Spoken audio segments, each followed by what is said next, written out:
Bienvenue sur le ring, Rachid Ben Ali. Merci pour l'invitation. Merci d'avoir accepté. Bienvenue sur le ring. Donc l'ODJ TV Radio, 3 rounds thématiques avec vous, Rachid Ben Ali. Je rappelle, président de la Comader, la Confédération marocaine de l'agriculture et du développement durable. Premier round thématique, fruits et légumes. À quand une baisse des prix? Au moins une stabilité. En tout cas, vous direz, est-ce que ça c'est possible? Parce qu'on connaît toujours une forte volatilité sur les fruits et légumes. Deuxième round, contrat-programme, ce qui a été annoncé par le gouvernement. 110 milliards de dirhams sur 10 ans. Oui. Quelle offre agricole et surtout à quelle échéance, y compris en séquence inflationniste et forte volatilité des prix? Qu'est-ce qu'il faut y voir dans cet engagement financier, en tout cas annoncé autour des contrats-programmes de différentes filières? Et troisième round thématique, Rachid Ben Ali, agriculture-climat, qui est une donnée structurelle également. Faut-il, selon vous, aligner les cultures agricoles, y compris à la lumière des contrats-programmes qui ont été signés, à la réalité climatique? Très bien. Premier round, à quand une baisse des prix des fruits et légumes? C'est une question assez difficile, assez compliquée. C'est-à-dire, il faut déjà différencier. Ce n'est pas les mêmes légumes, ce n'est pas les mêmes prix, ce n'est pas les mêmes fruits, c'est variable d'un produit à l'autre. Il y a des produits qui sont dans la zone nord, d'autres qui sont dans la zone sud. Il y a des endroits où on n'a pas beaucoup de problèmes d'eau, c'est-à-dire tout ce qui est le rab locos, on n'a pas beaucoup de problèmes d'eau. On a moins de problèmes. Il y a des problèmes, mais il y a moins de problèmes. Non, généralement, on a le locos, par exemple, il n'y a aucun problème au niveau de ça, donc il n'y a pas de problème à ce niveau-là. Il y a des endroits où on a des problèmes d'eau, donc il y a des surfaces qui ont diminué, c'est tout à fait normal. Il y a des surfaces qui sont moins cultivées. Surface à l'irrigation avec l'eau et l'irrigation, bien sûr. Parce que pour public aussi, on décidé de réduire les superficies à l'irrigation. De la tomate, par exemple. La tomate, maintenant, aujourd'hui, c'est Agadir et Dakhla. Et avant, c'était l'Oualidia, c'était un petit peu le Gharb, c'était un petit peu. Maintenant, il n'y en a plus. Pratiquement, c'est 2 zones. Mais pour le consommateur, Rachid Ben Ali, pour le consommateur, lui, il voit toujours une forte variabilité des prix et surtout des prix toujours qui remontent. En fait, il y en a un rebond depuis quelques jours. Les prix restent à un niveau extrêmement élevé. Est-ce que ça veut dire qu'une baisse des prix moyennes sur les fruits et légumes est impossible? Non, c'est pas impossible. Impossible. Revenir au prix d'avant, je pense qu'on n'est pas le seul au niveau mondial. C'est quelque chose qui est en train de se stabiliser pratiquement dans le monde entier. Alors, tout le monde sait que les augmentations sont dans le monde entier. Ouais. Tout le monde le sait. Maintenant, restent leurs effets sur le consommateur. Tout ça dépend du pouvoir d'achat de chaque consommateur.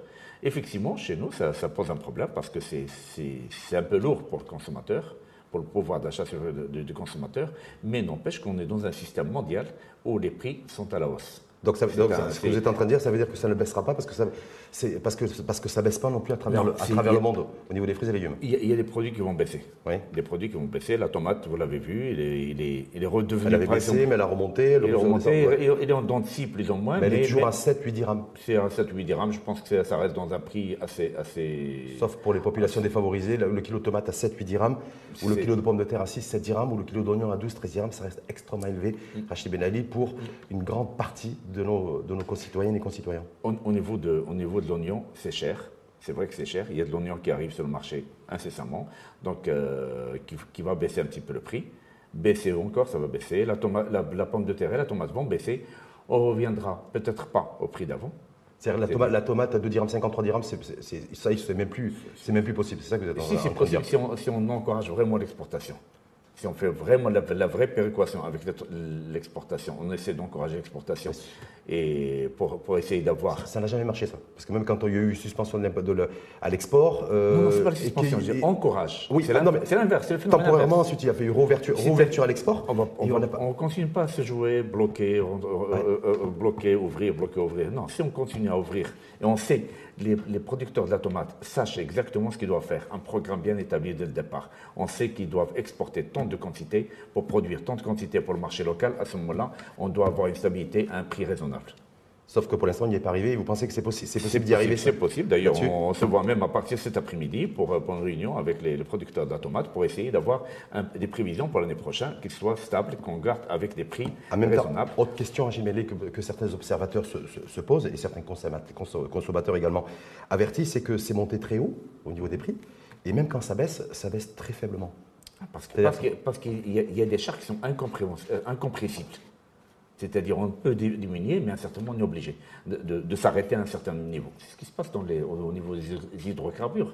C'est-à-dire on a baissé, même si le dollar, même si le prix du baril a bien baissé, mais il y a des charges qui sont obligées maintenant de rester. Le prix du gasoil, ça reste toujours aux alentours de 11,50 dirhams. Ça ne peut pas baisser moins de ça parce qu'il y a des intrants qu'on ne voit pas, qu'ils ont pris ils ont augmenté. Comme la semence. Comme la semence qui a doublé, triplé, comme les produits phyto qui ont doublé. Oui, mais sauf que là, il y a une suspension des droits de douane. Même en suspendant les droits de douane. On peut importer avec des frais qui sont égaux à zéro au niveau douanier. Même en important avec des frais à zéro, c'est le prix d'achat de départ qui a augmenté, qui a énormément augmenté au prix de départ. Est-ce que ça veut dire que les mesures qui ont été prises et qui ont été annoncées dernièrement par les pouvoirs publics, par le gouvernement et le ministère de l'Agriculture, c'est-à-dire suspension des droits de douane et de la TVA sur les intrants, revenir au prix de départ, ce sera, je pense, quasiment impossible. Donc ça veut dire que c'est une mesure qui, si on d'ores et déjà on essaie de l'évaluer, elle sera peu profitable sur les prix. C'est-à-dire, si on n'avait pas fait ces mesures, ce sera des prix qui dépassent l'imagination. Donc ça veut dire l'imagination, ça veut dire C'est-à-dire la pomme de terre serait à 15 dirhams ou 14 dirhams facilement. Aujourd'hui, il est aux alentours de 9-10. C'est encore supportable. Si on n'avait pas fait ces ajustements, on serait à 13-14 dirhams. Les Marocaines et les Marocains qui écoutaient attentivement le chef de gouvernement hier, séance orale au Parlement, Chambre des représentants, qui a imputé la flambée des prix et tout le contexte dans lequel nous sommes aujourd'hui, agricole, à l'international, ce qui se passe à la guerre en Ukraine et au changement climatique. Il n'a pas parlé du marché de gros qu'il fallait réorganiser, il n'a pas dit qu'il y avait une inflation aussi qui était due et qui était la conséquence de ce qui avait été avancé par un certain nombre d'acteurs majeurs du secteur, comme vous d'ailleurs, et la flambée de l'inflation des intermédiaires. Ça n'a pas été évoqué comme responsabilité dans l'inflation. Je pars toujours de il y a trois choses qui interviennent. Il y a la guerre d'Ukraine avec l'inflation mondiale, il y a le problème des changements climatiques avec ses effets sur le Maroc, et le troisième point, ce sont les intermédiaires. Les intermédiaires, ce sont trois choses. Il n'y a pas une seule chose. Les intermédiaires n'ont pas été évoqués par le chef de gouvernement hier. En tous les cas, pour moi, ce sont les trois choses. Et tout le monde est convaincu qu'il y avait trois choses dans l'équation. Et ceux qui se montrent critiques en disant, voilà, si aujourd'hui on a une flambée de la tomate, du prix de tomate, de la pomme de terre, de l'oignon, on en a parlé, parce que ça reste un prix extrêmement élevé, mais il y a d'autres produits aussi. L'haricot a flambé, les petits pois flambés. Il revient. Ça reste à des niveaux extrêmement élevés. C'est aussi l'échec de la politique et la stratégie qui a été mise en place, à savoir le plan Maroc vert et le plan Maroc green. Et que certains demandent des comptes aujourd'hui, c'est-à-dire pourquoi on n'évalue pas, si on est dans cette situation, c'est que... Je pense que le plan Maroc vert n'a pas été en Espagne, ni en France, ni en Italie. Je pense que c'est un truc purement marocain. C'est marocain. Oui, mais qu'est-ce qui se passe dans les autres pays? Il ne faut pas être critique à 100% vers nos politiques. C'est une très bonne chose de critiquer nos politiques à 100%. Mais le plan Maroc vert, que ce soit pour l'utilisation des eaux, que ce soit pour les prix, les augmentations de prix, on n'est pas le seul dans le monde. Il faut voir un petit peu ce qui s'est passé dans les autres pays. Je pense que c'est juste à côté. Et c'est des pays quand même très développés par rapport à nous. Et si on trouve que le prix de la tomate a été multiplié par 2, il y a un peu plus que l'Italie qui produit 5 fois plus que le Maroc. Et l'Espagne produit 4 fois plus que le Maroc. Et les prix ont doublé. La France, les prix ont doublé. De la tomate, de l'oignon et de la pomme de terre, ces trois produits ont doublé. Alors pourquoi à chaque fois on se dit il y a un problème chez nous, spécialement chez nous, on vise un plan Maroc vert. Je ne défends pas le plan Maroc vert, je ne défends pas la politique du gouvernement, mais je défends notre image, nos Marocains. Et on doit être un petit peu fiers de notre Maroc, on doit être fiers parce que nous avons tous les produits qui restent. Effectivement, c'est un peu plus cher, mais pas aussi cher que ce qui se passe ailleurs. Vous allez me dire que d'autre côté, ils ont un pouvoir d'achat plus élevé. C'est pas question de pouvoir d'achat. Le pouvoir d'achat, ça se discute. Effectivement, si on veut protéger nos agriculteurs, nos consommateurs, il faut qu'on intervienne. Et c'est l'État doit intervenir, ça c'est autre chose. Mais maintenant, agriculteurs, moi je me compare, nous, agriculteurs marocains, avec un agriculteur français, on était obligés d'augmenter nos prix à plus de 50% ou plus de 60%, les autres ont doublé. Mais on a les mêmes intrants, on achète tous des mêmes intrants, on achète des engrais azotés tous du même endroit, on achète du carburant tous du même endroit, on achète de la semence tous du même endroit, donc on ne peut pas demander seulement à l'agriculteur marocain parce qu'on a une stratégie d'un plan Maroc vert derrière nous ou quoi que ce soit. C'est pas ça le problème. Il y a des intrants qui sont là, qui sont valables pour qui sont ces fixes, pays. mais Ils sont payés pour ces pays-là. Pourquoi on ne fait pas le même procès aux autres ceux qui pays? sont critiques à l'égard de Maroc Vert et du plan Green aujourd'hui, c'est-à-dire voilà, toute l'agrégation, tout l'écosystème qui devait être fait au niveau des petits agriculteurs qui sont majoritaires chez nous, Oui. Ça a été l'échec du C'est plan pas Maroc l'échec, Vert. pas du tout, Est-ce qu'on pas paye du cher tout. au niveau de l'inflation aujourd'hui? du tout. Pourquoi Et surtout qui a plongé dans la précarité un certain nombre de petits agriculteurs chez nous qui ont abandonné leur culture après le Covid également, et que donc ça a contribué à renchérir le niveau d'inflation des prix des fruits et légumes chez nous. Si on continue sur ce langage-là, en disant que le plan Maroc Vert, c'était un échec et qu'à côté, il ne fallait pas qu'on augmente les prix, tout ça, qui va payer les pots cassés? Ce sont les agriculteurs qui vont payer les pots cassés. Parce qu'il y a un système qu'ailleurs, dans d'autres pays, il les protège. Ils sont protégés. Même les prix ont doublé, et on continue à protéger l'agriculteur. Maintenant, au Maroc, on met tout sur le dos de l'agriculteur.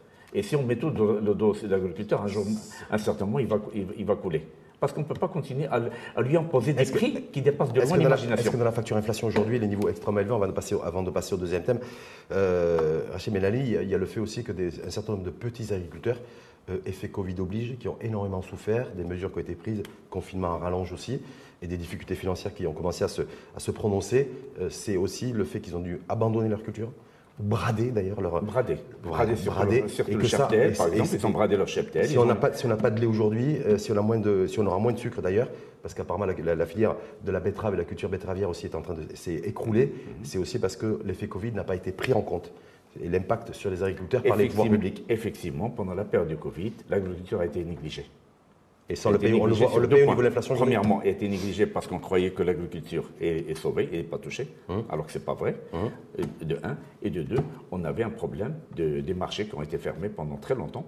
Et c'était tout un problème pour qu'ils ouvrent les marchés pour vendre. Et à ce moment-là, l'agriculteur était obligé de survivre. Pour survivre, il était obligé de vendre 2-3 fois plus que son cheptel.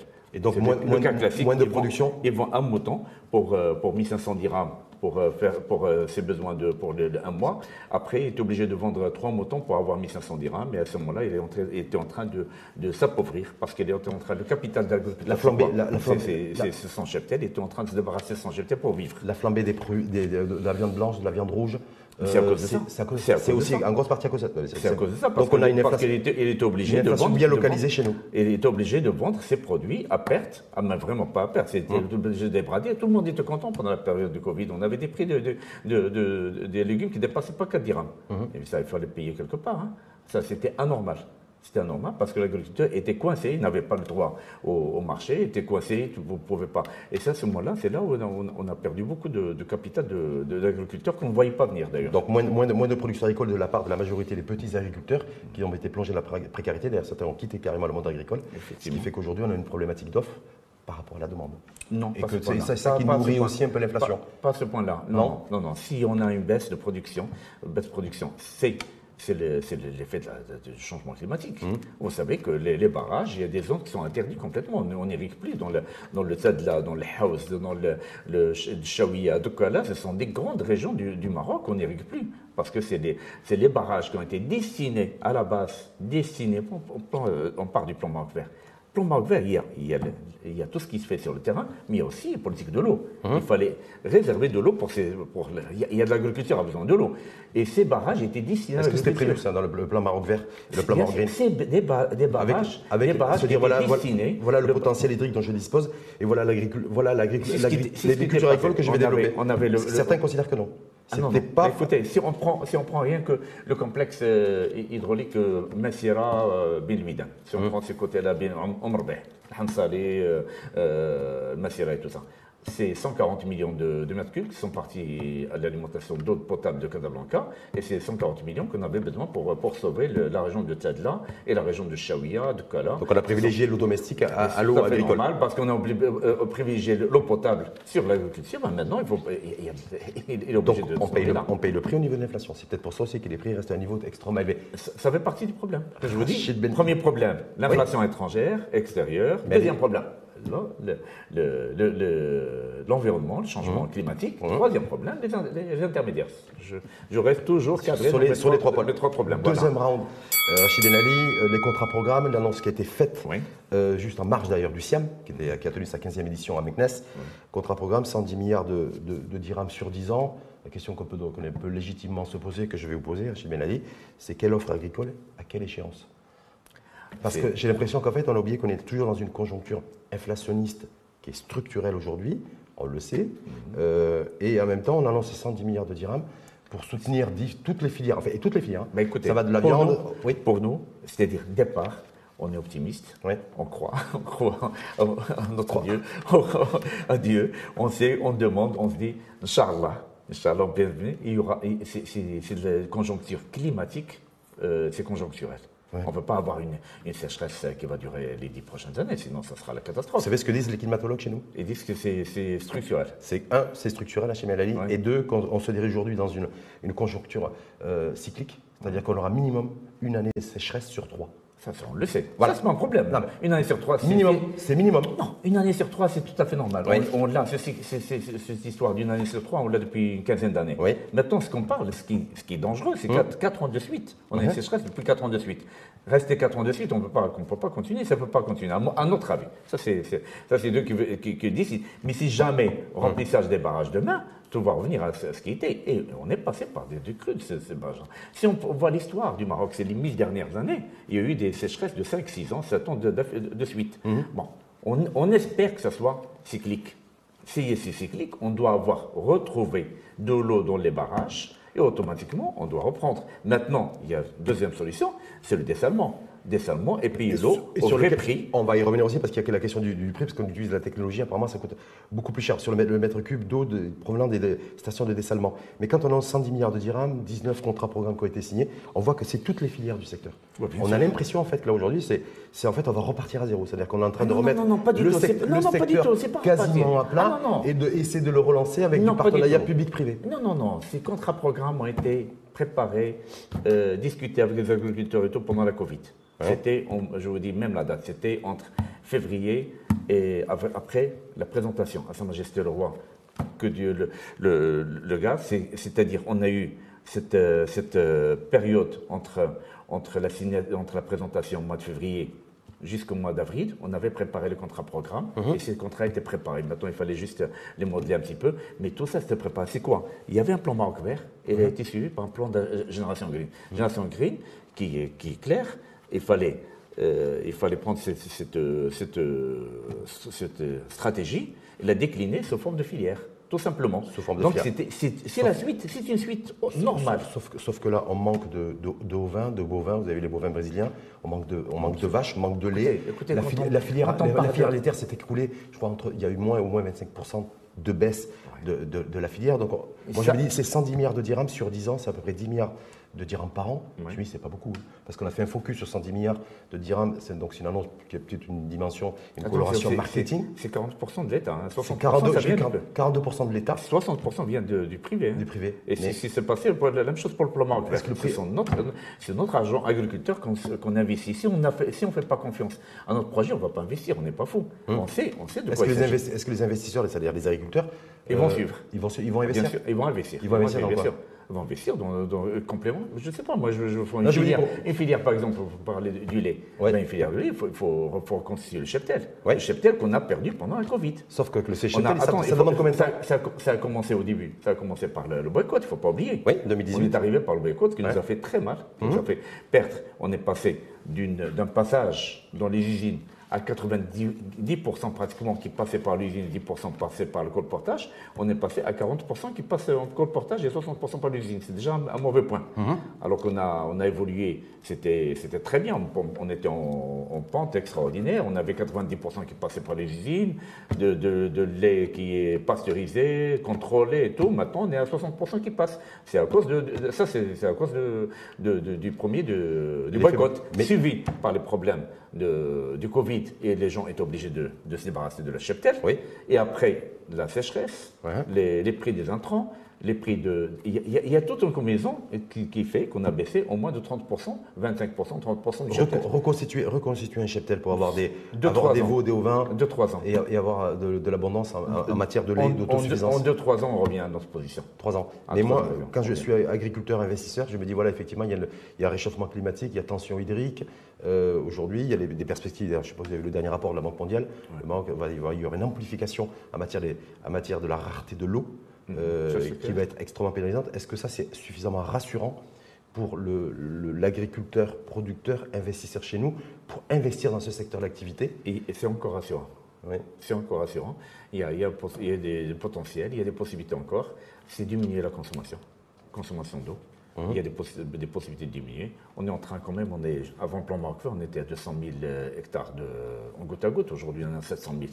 C'est quand même 500 000 hectares qui ont été de goutte à goutte supplémentaires. Donc c'est goutte à goutte, on va continuer à le faire. Il y a beaucoup de potentiel. Apparemment, le goutte à goutte a atteint ses limites. Il faudrait passer à autre chose aujourd'hui. Surtout que les ambitions du gouvernement, c'est d'augmenter sensiblement la production, c'est-à-dire l'offre agricole et la rentabilité aussi. C'est-à-dire le goutte à goutte, serait insuffisant. Non. Il y a des méthodes, juste des méthodes pour le faire, tout simplement. Non, c'est pas insuffisant. Non, c'est quelque chose qui marche et marchera toujours, il n'y a pas de problème. Maintenant, les transferts, il y a les autoroutes de l'eau, il y a le transfert. Il ne faut pas oublier qu'on a un barrage avec 20 milliards, avec 2 milliards ou 2 milliards et demi de mètres cubes qui est stocké et on doit utiliser cette eau quelque part. En même temps, donc les 110 milliards qui ont été annoncés, si l'eau n'est pas au rendez-vous, c'est-à-dire si la pluie n'est pas au rendez-vous, ça ne servira à rien. C'est ça, clairement. C'est ce que vous êtes en train de dire, Rachid Ben Ali. Pas forcément. Il y a aussi, il faut utiliser les ressources qu'on a aujourd'hui. Les ressources qu'on a, on a une côte quand même de 3600 km. Ouais. On a de l'eau qui nous revient cher au niveau de dessalement. On peut réduire ce coût de dessalement. Le meilleur projet qui va voir le jour incessamment, qui est en cours, c'est celui de Dakhla. Ce sera le prix qui est nettement plus inférieur. Parfait, transition parfaite grâce à vous pour la troisième round justement. Et la troisième thématique, Rachid Ben Ali, agriculture-climat. Faut-il aligner les cultures agricoles à la réalité économique, réchauffement climatique, variabilité climatique aussi? Vous avez vu encore il y a 10 jours avec des pics de chaleur qui sont hors saison aussi. Aujourd'hui, c'est la seule chose à laquelle on ne peut rien faire, c'est ce changement climatique, c'est cette température qui a fait chuter, par exemple, je vous dis rien qu'il a fait chuter des endroits plus de 50% de la production d'olives pour l'année prochaine. Rien qu'avec ces températures. Parce qu'on avec les récentes chaleurs qu'il y a eu. Avec les 3 jours de 40 degrés dans des zones de production. 50% de culture de l'hiver, des endroits où ils ont perdu 50%. Pas uniquement chez nous. Je vous aussi dis, rien qu'un site, c'est le prix. Le prix de l'huile d'olive en Espagne, il a pris plus de 20% pendant ces 3 jours de chaleur. Il est passé de 4,50 € à 5,50 € en quelques jours. Le prix de l'huile d'olive aujourd'hui en Espagne, à cause de cette chaleur-là. Parce qu'il a fait tomber, c'est une catastrophe pour l'olive, dans beaucoup de régions, y compris en Espagne, bien sûr. Est-ce que nous, ces cultures-là, donc, qui sont sous la menace du climat? Mais toutes les cultures sont menacées. Sont menacées du climat. Toutes les cultures parce qu'on produit à l'extérieur. Donc ça veut dire quoi? Ça veut dire que quand on relance en fait subventions sur toutes les filières avec 110 milliards de dirhams, alors qu'on a un facteur climatique aujourd'hui qui est plus handicapant, qui est plus un handicap que l'avantage, c'est-à-dire est-ce que le secteur agricole aujourd'hui on ne peut rien faire. Non, est-ce qu'il faut... ça devient quelque chose de primordial, que ce soit pour nous ou pour n'importe quel pays. La souveraineté alimentaire, ce n'est plus maintenant c'est vraiment le gros problème d'actualité. Oui, mais si on veut être souverain d'un point de vue alimentaire, c'est qu'il faut être dépendant d'un point de vue alimentaire aussi. Non, on doit faire le maximum. Parce qu'il y a un enjeu de dépendance et d'indépendance. Mais on doit faire le maximum pour être indépendant. En tout cas, est-ce que vous faites partie de ceux, Rachid Ben Ali, qui disent effectivement aujourd'hui, l'offre agricole, ce qu'on produit, ce qu'on va produire demain, parce que même si on dit de produire plus, en tout cas c'est l'ambition du ministère de l'Agriculture et du gouvernement, il faut absolument que ce soit aligné à la réalité climatique. Ah bien sûr, c'est clair, parce qu'on ne va pas se cacher le soleil c'est quelque chose d'évident, on ne peut pas continuer, parce qu'il y a des choses qu'on ne peut pas faire, on ne peut plus faire, c'est pas possible. Donc on doit être...